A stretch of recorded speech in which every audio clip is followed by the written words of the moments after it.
오늘 은혜 받으실 하나님의 말씀은 구약성경 사무엘상 4장 1절로 11절 말씀입니다. 구약성경 413, 414쪽에 있습니다. 1절부터 11절까지 저와 여러분 한 목소리로 봉독하시겠습니다. 이스라엘은 나가서 블레셋 사람들과 싸우려고 에베네셀 곁에 진치고 블레셋 사람들은 아벡에 진쳤더니 블레셋 사람들이 이스라엘에 대하여 전열을 벌이니라. 그 둘이 싸우다가 이스라엘이 블레셋 사람들 앞에서 패하여 그들에게 전쟁에서 죽임을 당한 군사가 4,000명 가량이라.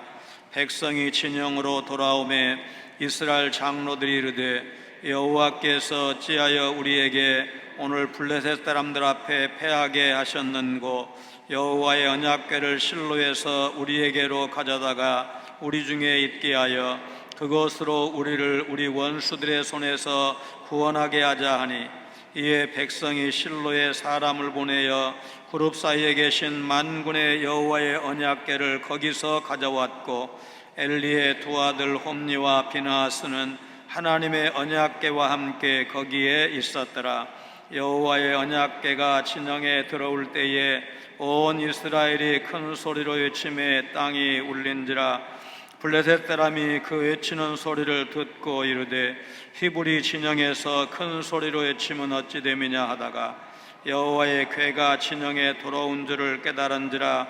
블레셋 사람이 두려워하여 이르되 신이 진영에 이르렀도다 하고 또 이르되 우리에게 화로다. 전날에는 이런 일이 없었도다.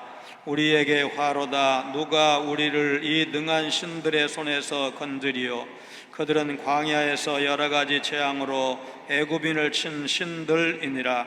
너희 블레셋 사람들아 강하게 되며 대장부가들아 너희가 히브리 사람의 종이 되기를, 그들이 너희의 종이 되었던 것 같이 되지 말고 대장부같이 되어 싸우라 하고, 블레셋 사람들이 쳤더니 이스라엘이 패하여 각기 장막으로 도망하였고 살육이 심히 커서 이스라엘 보병에 엎드린 자가 3만 명이었으며 하나님의 궤는 빼앗겼고 엘리의 두 아들 홈니와 비나하스는 죽임을 당하였더라. 아멘.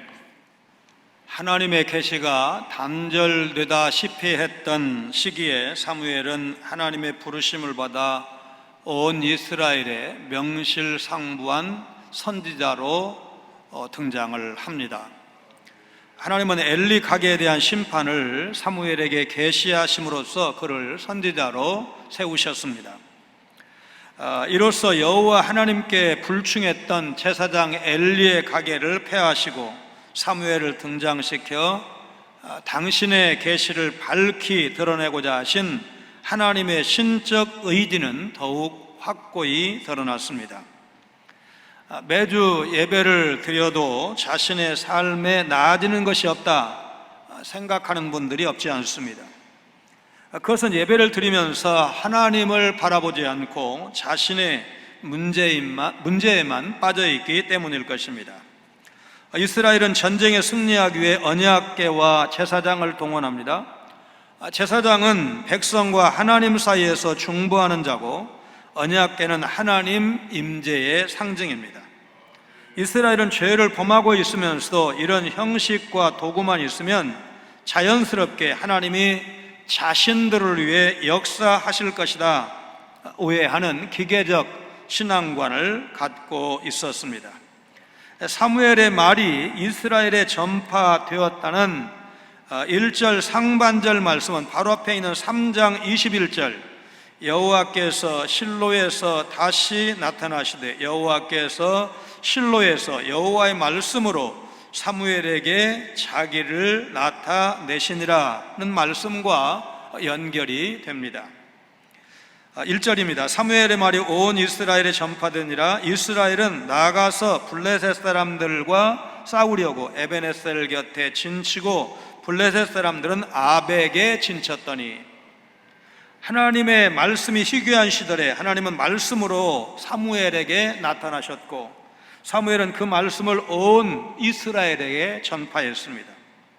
1절 하반절부터는 이스라엘과 블레셋의 전쟁이라는 새로운 장면이 시작이 됩니다. 하나님은 엘리 가문에 대한 심판의 도구로 블레셋을 사용하셨습니다. 블레셋 사람들은 주전 12세기에 지중해 연안 지역인 소아시아의 에게해와 그레데 섬 근방에서 팔레스타인 지역으로 이주해온 민족입니다. 5도시 가사, 아스돗, 아스골론, 가드, 에그론을 중심으로 연맹 국가를 이루고 있었습니다. 사사시대 중반부터 왕조시대 중반까지 이스라엘 수시로 쳐들어와 괴롭혔는데 엘리 제사장 시대 마지막 즈음에 다시 쳐들어왔습니다. 이스라엘 백성이 진친 에벤에셀은 지명으로 7장 12절에 가면 블레셋과의 전쟁에서 승리한 다음에 사무엘이 미스바와 센 사이에 세운 돌 에벤에셀과는 구분이 됩니다. 에벤에셀은 도움의 돌, 그런 뜻을 갖고 있습니다. 2절 3절입니다. 블레셋 사람들이 이스라엘에 대하여 전열을 벌이니라. 그 둘이 싸우다가 이스라엘이 블레셋 사람들 앞에서 패하여 그들에게 전쟁에서 죽임을 당한 군사가 4,000명 가량이라. 백성이 진영으로 돌아오며 이스라엘 장로들이 이르되 여호와께서 어찌하여 우리에게 오늘 블레셋 사람들 앞에 패하게 하셨는고, 여호와의 언약궤를 실로에서 우리에게로 가져다가 우리 중에 있게 하여 그것으로 우리를 우리 원수들의 손에서 구원하게 하자 하니. 당시 이스라엘은 상비군 체제가 아니었습니다. 농사 짓고 생산 활동을 하다가 비상 상황이 되면 이제 소집령을 내리고 이스라엘 백성으로 군대로 전열을 갖추고 블레셋에 맞섰지만 이스라엘이 처참하게 패배합니다. 4천여 명의 군사가 죽었고 이스라엘이 진영으로 돌아왔다고 했습니다. 사무엘상 10장을 보면 13장을 보면 이스라엘은 철공이 단 한 명도 없었다고 말씀을 하고 있는데, 그렇다면 철을 생산하지 못하면 무기를 충분히 공급받을 수가 없었을 것입니다. 객관적으로 볼 때 이스라엘은 주변국보다 열세였습니다. 그런데도 이스라엘이 팔레스타인 지역을 차지할 수 있었던 것은 만군의 여호와 이스라엘의 하나님이 저들과 함께 계셨기 때문이었습니다. 전쟁 패배에 관해서 이스라엘 장로들은 블레셋이 전략이나 군사력에 뛰어나서 승리하는 것이 아니라 여호와께서 블레셋을 이기게 하셔서 그들이 승리한 것이다, 이렇게 생각을 했습니다. 여호와께서 어찌하여 우리에게 오늘 블레셋 사람들 앞에 패하게 하셨는고, 이 말을 쉽게 표현하면 하나님이 우리를 치셨다는 것입니다. 이렇듯 신앙적으로 하나님의 주권을 인정한 이스라엘 장로들이 블레셋에게 승리하기 위해 세운 계획은 옳지 않은 것이었습니다. 바로 실로에 있는 언약궤를 가져와 블레셋과의 전쟁에서 앞세우기로 한 것입니다. 이스라엘은 종종 전쟁에 나갈 때 하나님의 법궤를 앞세운 적이 있었습니다. 여호수아 6장을 보면 이스라엘이 하나님의 명령대로 법궤를 앞세우고 여리고성 둘레를 돌았던 적이 있습니다. 또 사무엘하 11장 11절에 기록된 우리아의 말을 보면 법궤가 전쟁이 있었다는 사실을 알 수가 있습니다. 우리아가 다윗에게 아뢰되 언약궤와 이스라엘과 유다가 야영 중에 있고 내주 요압과 내 왕의 부하들이 바깥들에 진치고 있거늘. 그러나 여호와의 법궤가 하나님의 임재와 이스라엘의 승리를 보장한다고 생각한 것은 이스라엘 장로들의 오판이었습니다. 법궤는 하나님의 임재를 보장하는 마술상자나 부적 같은 것이 아닙니다. 물론 하나님이 주로 법궤가 있는 성소에 임하곤 하셨지만 하나님은 그분의 의지에 따라 계시고자 하는 곳에 자유로 임하시는 분이십니다. 하나님의 법궤를 앞세우고 가면 반드시 전쟁에 승리할 것이라고 생각한 것은 성전이 예루살렘에 있는 한 예루살렘과 유다는 절대 망하지 않을 것이라고 생각한 이스라엘 백성의 착각과 다르지 않은 것입니다. 이스라엘 장로들은 언약궤가 멀리 떨어져 있었기 때문에 하나님의 능력이 약화되었다고 생각할 것이 아니라 먼저 하나님의 뜻을 구해야 했지만 그는 하나님께 묻지 않았습니다. 심지어 거룩한 언약궤를 자신들 목적에 따라 임으로 사용하는 죄를 범했습니다. 신앙생활은 우리가 하나님의 뜻에 맞추어 살아가는 것이지 우리의 뜻에 하나님을 맞춘다거나 하나님을 움직이려고 하는 것은 잘못입니다. 장로들의 말대로 백성이 실로 회막의 지성소에 있는 언약궤를 가져옵니다. 4절 말씀입니다. 이에 백성이 실로에 사람을 보내어 그룹 사이에 계신 만군의 여호와의 언약궤를 거기서 가져왔고 엘리의 두 아들 홈니와 비느하스는 하나님의 언약궤와 함께 거기에 있었더라. 그룹은 날개가 있는 천상의 피조물을 말하는데 언약궤를 덮고 있는 형태를 띠고 있었습니다. 여기에서 단순히 언약궤라고 소개되지 않고 만군의 여호와의 언약궤라고 소개가 되는데, 그 이유는 전쟁 상황에서 언급된 적절한 표현으로 만군을 다스리시는 하나님의 언약궤라는 사실을 강조한 것입니다. 블레셋의 패배한 원인에 대해서 고민하면서 이스라엘 장로들이 제시한 해법이 실로에 있는 언약궤를 전쟁터로 가져오는 것이었습니다. 그들은 하나님의 임재를 구하고자 그런 결정을 내리고, 언약궤가 진영으로 들어올 땐 이제 우리는 승리할 수 있을 거야 그러면서 환호성을 외쳤습니다. 얼핏 신앙적으로 보이지만 이미 하나님과의 영적인 관계가 식어버린 것을 간과한 행동일 뿐입니다.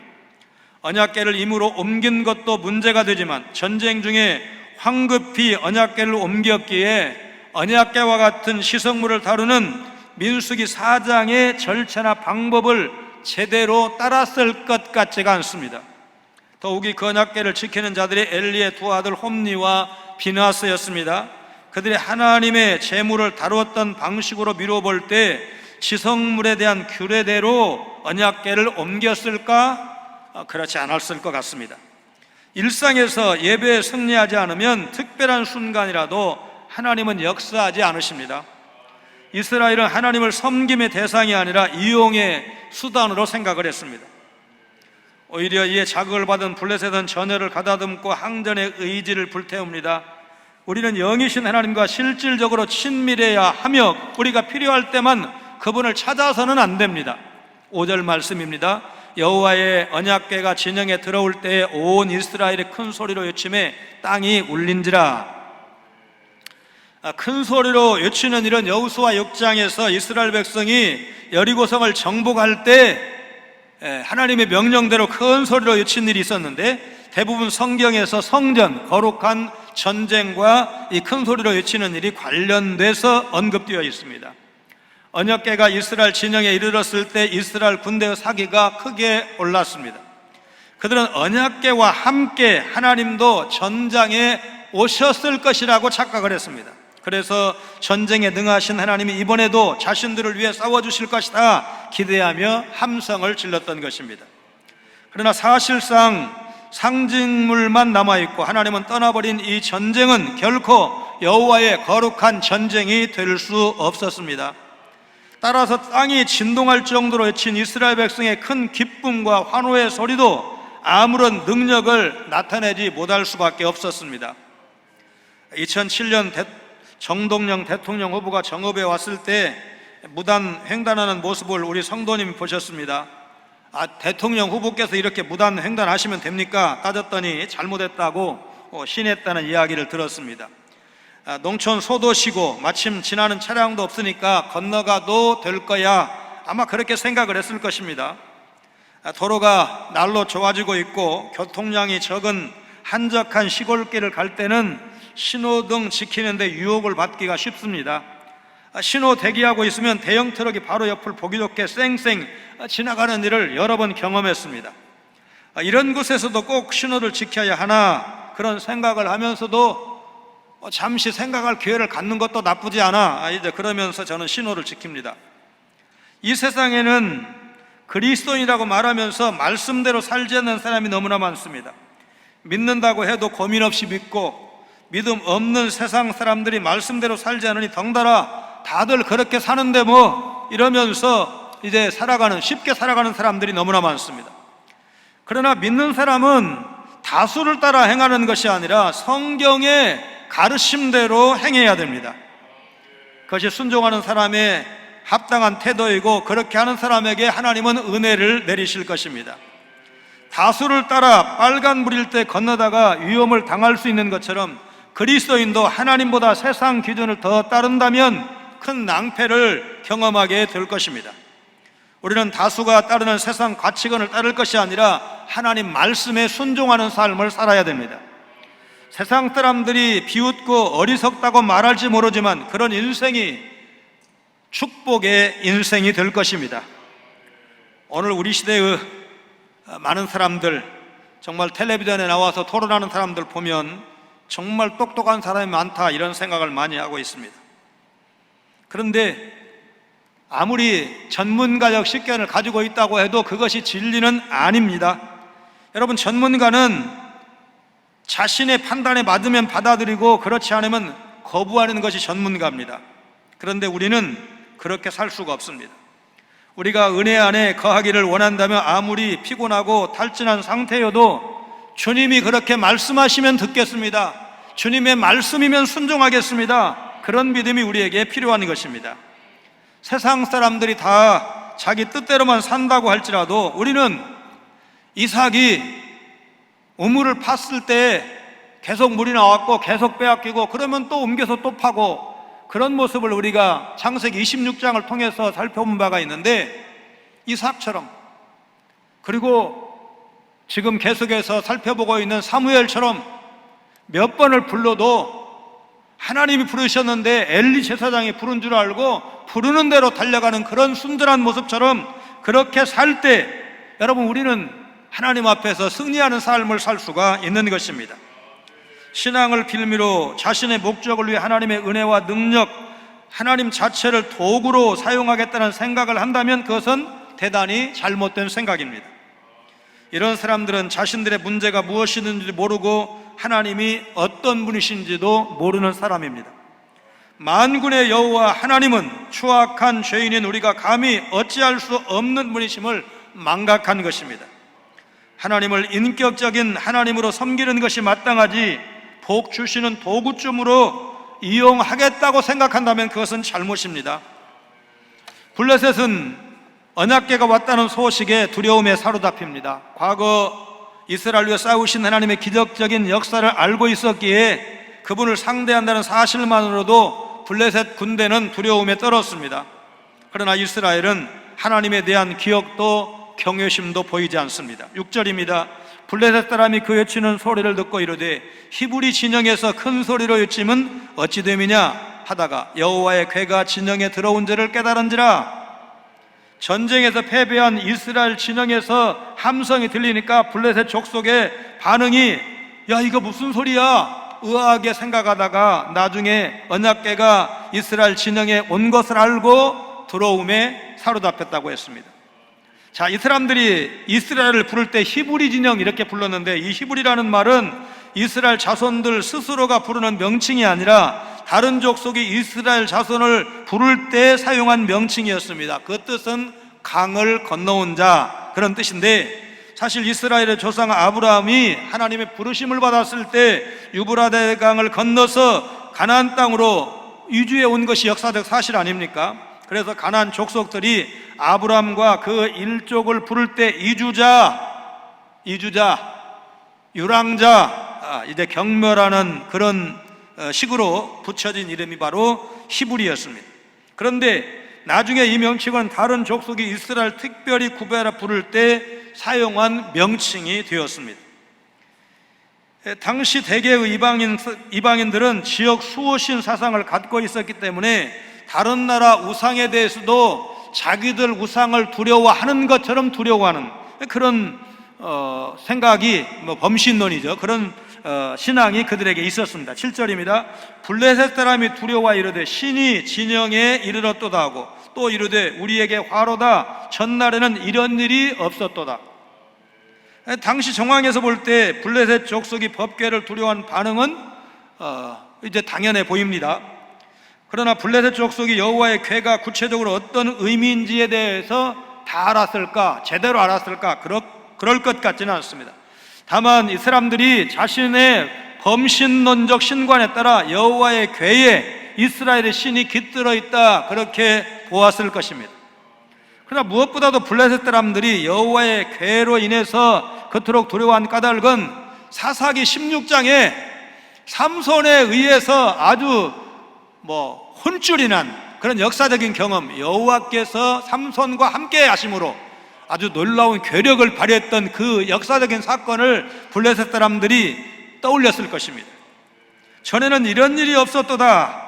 이스라엘 백성이 전쟁하면서 언약궤를 전장에 가져온 것이 처음이고 블레셋 족속들이 전쟁 중 처음으로 엄청난 공포를 느꼈다는 사실 등을 말합니다. 블레셋 사람들이 여호와의 역사에 대해 기억한 내용은 이스라엘 백성이 애굽에서 나올 때 애굽에 내렸던 재앙을 의미할 것입니다. 8절입니다.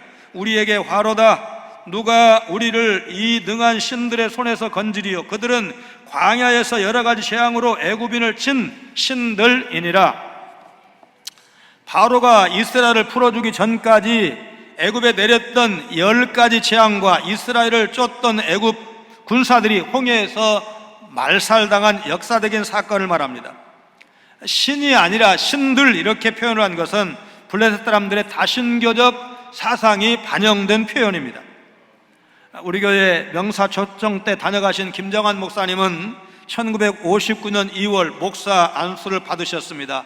이제 공부를 다 마치고 귀국을 준비하면서 한국행 배표 2장을 사놓고 하나님 앞에 기도를 드렸습니다. 한 달에 $50씩 선교 헌금으로 후원해 줄 곳을 주옵소서. 귀국이 얼마 남지 않았을 때 오하이오주 켄턴 침례교회 강사로 초청되었습니다. 말씀을 선포할 때 하나님께서 헤럴드 헬리거 담임 목사의 마음을 움직이셨습니다. 그는 긴급 재직회를 소집했고 우리 교회가 빌리긴 목사에게 매달 $50씩 후원합시다, 그렇게 제안을 했습니다. 그 교회는 이미 여러 선교사를 후원하고 있었습니다. 그 당시에는 이제 60년 전이니까 보통 그 선교사들에게 15불씩 이렇게 지원을 했는데 $50면 3배가 넘는 금액입니다. 모든 재직들이 담임 목사의 제안에 동의했습니다. 그래서 김정환 목사님이 이제 한국으로 가면 우리가 김 목사를 지원을 한다 결정을 했습니다. 이 교회는 그 결정을 한 후에 60년이 넘은 지금까지도 목사님 연세가 88이 되셨고 그 기간 동안에 교회가 크게 부흥되어서 아마 10,000명 정도 될 겁니다. 그런 교회를 이루셨고 또 극동방송을 크게 이제 확장을 시키고 몇 년 전이죠. 세계 침례교 총회장까지 지내셨는데 이 이야기 읽으면서 야, 미국 분들 정직하고 정말 고지식하다. 아마 한국에서 그 정도 성공했으면 이제 우리 더 안 보내도 되는 거 아니야? 아마도 10중 8구는 그렇게 말할 겁니다. 그런데 이제 침례교가 은퇴제도가 일단 없잖아요. 은퇴를 실제로 하더라도 법적으로는 그냥 죽을 때까지 할 수 있도록, 옛날에 우리가 은퇴제도가 없었잖아요. 침례교가 은퇴제도가 없는데 이제 아마 그런 것도 있고 그분의 사역을 우리가 끝까지 기도하고 지원한다는 의미가 있을 것입니다. 하나님의 기적을 체험하는 가장 쉬운 방법은 하나님의 뜻대로 사는 것입니다. 하나님의 그 역사는 우리가 사람이 보기에는 여러분, 야, 그거 놀라운 일이야, 정말 이례적인 일이야, 이렇게 말할 수 있는 것도 하나님께서 보시기에 그게 무슨 대단한 일이겠습니까? 무에서 유를 창조하신 분이 하나님 아니십니까? 그러니까 우리 생각에 그건 어려울 건데 힘들 건데 아무리 고개를 깨웃깨웃 해도 하나님이 하시면 되는 겁니다. 그러니까 이제 하나님의 말씀대로 순종하는 사람이 야, 이건 하나님이 하신 일이야, 하나님 앞에 기도했더니 안 될 줄로 알았는데 이렇게 놀랍게 이루어 주셨어. 여러분, 그렇게 우리는 감사하고 감동할 수가 있는데 여러분, 순종함으로 하나님의 기적을 체험하시길 바랍니다. 믿음이 없는 블레셋조차 하나님을 두려워하는데 정작 이스라엘은 자신들의 목적을 위해 언약궤를 이용하겠다는 생각뿐이었습니다. 제사장이 타락해도 크게 안중이 없습니다. 여러분, 우리가 지금까지 하나님 앞에 드렸던 예배, 여러분 그 예배의 삶을 한번 돌아보시기를 바랍니다. 성도 간의 친밀감이 중요하고 사랑의 하나님이 맞지만 그게 성경적 신앙, 기독교 신앙의 전부라고 말할 수 없습니다. 하나님이 얼마나 거룩하고 의로우신 분인지 제대로 알고 믿어야 바르게 신앙생활할 수가 있습니다. 여러분, 감정에 도취되어 정말 기쁨으로 눈물을 줄줄 흘리면서 찬양할 수도 있지만, 그럴 때도 있어야 되지만, 여러분 두려움으로 엎드릴 줄도 알아야 한다는 사실, 여러분 믿으시기를 주의 이름으로 축원합니다. 그리스도를 믿음으로 하나님의 자녀가 되었지만 하나님은 결코 죄를 허용하지 않는 공의로우신 하나님, 거룩하신 하나님이라는 사실을 우리는 잊지 않아야 합니다. 이스라엘 백성은 바로 이런 면에서 실패했습니다. 언약궤와 제사장이라는 종교적 형식만 갖춘다고 하나님이 저절로 임하시느냐, 이스라엘의 전쟁에 함께 하시느냐, 그렇지 않다는 사실을 오늘 본문이 보여주고 있습니다. 9절 말씀입니다. 너희 블레셋 사람들아 강하게 되며 대장부가 되라. 너희가 히브리 사람의 종이 되기를 그들의 너희의 종이 되었던 것 같이 되지 말고 대장부같이 되어 싸우라 하고. 자, 이스라엘 백성이 그 진영에 여호와의 언약궤를 가지고 왔기 때문에 두려워하는 이 블레셋 사람들 입장에서 달리 선택의 여지가 없었습니다. 항복을 하든지 싸우든지. 그런데 항복하면 뭡니까? 자기들이 과거에 이스라엘을 종으로 부렸던 것처럼 종살이를 해야 되는데 그건 못하겠다. 그러면 싸우는 것밖에 방법이 없다. 그래서 대장부처럼 싸우라고 독려를 합니다. 전투는 이스라엘 장로들의 기대나 블레셋 사람들의 걱정과 달리 블레셋의 승리로 끝이 납니다. 10절입니다.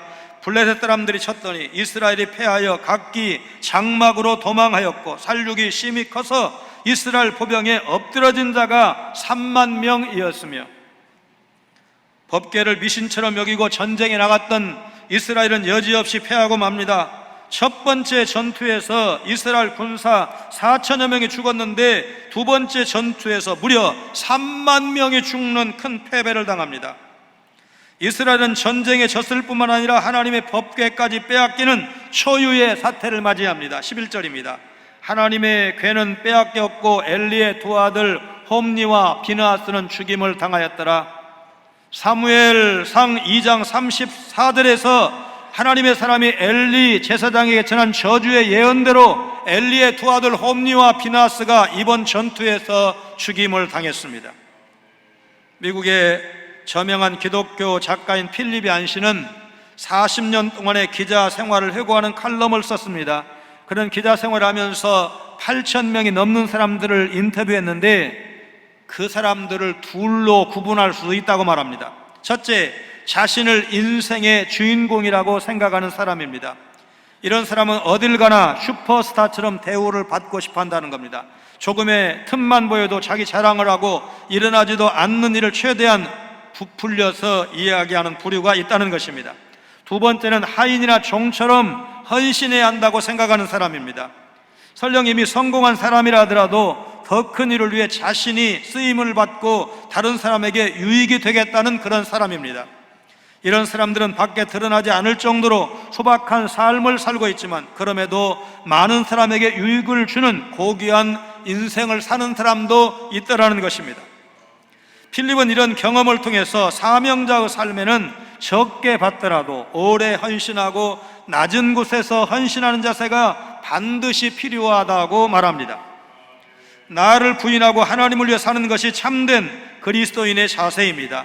하나님이 원하시는 것이면 어디서든 최선을 다해서 헌신하는 사명자로 살아가기를 여러분 결심하시기를 바랍니다. 하나님은 오히려 형식만 추구하는 이스라엘 백성의 악을 철저하게 벌하셨습니다. 성도는 그리스도의 십자가 처형 현장을 바라보면서 의로우신 하나님, 공의로우신 하나님이 우리의 죄악을 바로 그 십자가에서 처벌하시는 것을 날마다 선명하게 볼 수 있어야 합니다. 날마다 십자가 보혈의 은혜를 기억하며 회개하고 순종할 때에만 그분과의 긴밀한 교제 속에서 죄사함의 은총으로 거룩하게 살아갈 수가 있는 것입니다. 우리가 성도답게 돌이키지 않는다면 하나님은 징계의 매를 때려서라도 우리를 바로 세우신다는 사실을 여러분 기억하시기를 바랍니다. 여러분 지금까지 예배 생활을 한번 돌아보시기를 바랍니다. 엘리 시대의 이스라엘 백성처럼 기계적인 신앙과 형식적인 신앙에 빠져 있고 경외심 없는 그런 예배 생활은 없었는지를 돌아보시기를 바랍니다. 여러분 성경에 성공한 신앙인과 실패한 신앙인을 두 줄로 세운다면 가인과 아벨, 가인의 예배는 실패했고 아벨의 예배는 성공자가 되었습니다. 인간적으로만 본다면 가인은 살았고 제명대로 살았고 아벨은 죽임을 당했으니까 불행해 보이죠. 그러나 오고는 시대의 모든 그리스도인들에게 히브리서 기자는 아벨의 믿음을 살아있는 믿음이라고, 살아있는 제사라고 분명하게 말씀하고 있지 않습니까? 나중에 이제 자주 등장할 사울과 다윗의 경우도, 여러분 사울이 얼마나 인물이 좋은 사람이었습니까? 모든 이스라엘 사람이 어깨밖에 안 되고 사울이 이 머리가 하나가 더 있다고 그랬습니다. 그리고 그냥 키만 큰 것이 아니고 용모가 준수했다고 했습니다. 다윗도 인물이 뭐 이쁘다고 그렇게 묘사가 되어 있지만 그 아버지 머릿속에 우리 집에서 기름 부음 받을 사람이 나온다면 다윗은 아니라고 확신을 가질 정도로 인물에는 그렇게 뛰어나지 않았던 사람이에요. 그러니까 사울과 다윗을 비교하면 여러분 인물로는 끝났어요. 그런데 하나님이 누구를 쓰셨는지를 우리는 잘 알고 있습니다. 다윗은 범죄하고 실수한 적도 있지만 하나님과 관계를 바르게 했기 때문에, 말하자면 죄를 지었을 때 회개하고 하나님의 은총을 간구하고 주의 성신, 성령에 떠나지 않기를 간구했을 때 하나님께서 그의 눈물을 받으시고 회개를 받으시고, 여러분 구약의 가장 대표적인 믿음, 내가 이새의 아들 다윗을 만나니 내 마음에 합한 사람이라, 여러분 성경에 유일하게 내 마음에 딱 맞는 사람이라고 표현된 사람이 다윗 아닙니까? 앞으로 살아갈 모든 날 동안 하나님 앞에 서시는 그날까지 어떤 예배자로 사시겠습니까? 하나님은 영이시니 예배하는 자가 영과 진리로 예배할지니라. 언제 그 말씀을 주셨는지 여러분 아시죠? 사마리아 수가성 여인과 만났을 때 그 사마리아 여자는 어디에서 예배를 드리면 하나님이 받으시는 예배일까요? 사람들이 이렇게 말하던데 선생님, 랍비님은 뭐라고 말씀하시겠습니까? 예배에 대해서 예수님께서 확실하게 가르쳐 주셨습니다. 사마리아 성, 에발산, 그리심산, 예루살렘, 이게 중요한 게 아니고 하나님을 예배하는 사람, 하나님이 찾으시는 예배자는 영과 진리로 예배하는 사람, 성령의 인도를 받는 사람, 말씀의 근거에서 예배하는 사람. 여러분 영의 인도를 받기를 위해서 기도하고 예배에 참여하시기 바랍니다. 말씀에서 벗어나지 않도록 하나님의 말씀에 충실한 예배자로 살아가시기를 바랍니다. 미리미리 준비하시면서 마음도 정성도 또 몸도 잘 준비하셔서 하나님 앞에 집중하시고, 하나님이 뭐라고 말씀하실까, 오늘 말씀을 통해서 나는 뭘 깨달아야 되고 그 말씀을 어떻게 붙들고 남은 날 살아갈 것인가, 여러분 굳게 결심하시되 오늘 말씀은 하나님 죽는 날까지 바른 예배자로, 신령한 예배자로, 거룩한 예배자로 하나님 앞에 서게 하여 주옵소서. 그렇게 기도하시고 그런 예배자로 사시는 여러분 모두가 되시기를 주의 이름으로 축원합니다. 거룩하신 하나님, 신앙의 핵심은 이 땅에 살면서 형통하고 복받고 잘 되는 것을 넘어 여호와 하나님을 바로 알고 바르게 섬기는데 그 목적이 있음을 알게 하시니 감사를 드립니다. 먹든지 마시든지 무엇을 하든지 오직 하나님의 영광을 위해 살기를 힘쓰는 믿음의 사람들 되게 하여 주옵소서. 하나님의 말씀을 통해 구원의 하나님을 바로 알게 하시고 바르게 섬기기를 결심하는 우리 성도들 다 되게 하여 주옵소서. 내가 내 삶의 주인이 아니라 하나님이 내 삶의 주권자이심을 잊지 않고 오직 하나님 중심의 거룩한 삶을 살아갈 것을 결단하고 주님의 도우심을 겸손히 구하는 저희들 되게 하여 주옵소서. 종교적 형식도 제대로 갖추지 못한 사람이 많지만 그런대로 종교적 형식을 지켜가는 사람이 되었다 할지라도 신앙의 본질, 신앙의 핵심을 놓치지 않도록 말씀 앞에 늘 깨어있는 우리 성광의 모든 성도들 다 되게 하여 주옵소서. 예수님 거룩하신 이름으로 간절히 기도하옵나이다. 아멘.